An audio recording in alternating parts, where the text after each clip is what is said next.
नाशिक शहरात आजपासून पाणी कपात लागू होणार आहे। आज पाणी पुरवठा बंद राहील। उद्या कमी दाबाने पाणी पुरवठा होईल। मान्सून लांबल्याने जून जुलै महिन्यात शहरात प्रत्येक शनिवारी एक दिवस पाणी पुरवठा बंद ठेवण्याचा निर्णय घेण्यात आलाय। तर ऑगस्ट महिन्यात 2 दिवसांआड पाणी पुरवठा होणार आहे। तर पाणी वाया घालवणाऱ्यांवर महापालिका धडक कारवाई करणार आहे।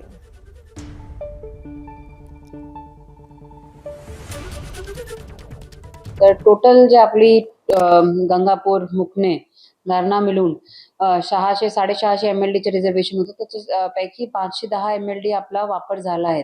ऑक्टोबर पासून तो रिझर्वेशन होता, तर जून पर्यंत एवढा वापर झाला आहे। म्हणजे शिल्लक आहे तो 31 जुलै पर्यंत पुरणार होता, परंतु आता शासनाचे निर्देशाप्रमाणे आपल्याला ते 31 ऑगस्ट पर्यंत त्याचे नियोजन करायचे आहे, म्हणून आपल्याला पाणी कपात करावा लागतंय। एबीपी माझा, उघडा डोळे बघा नीट।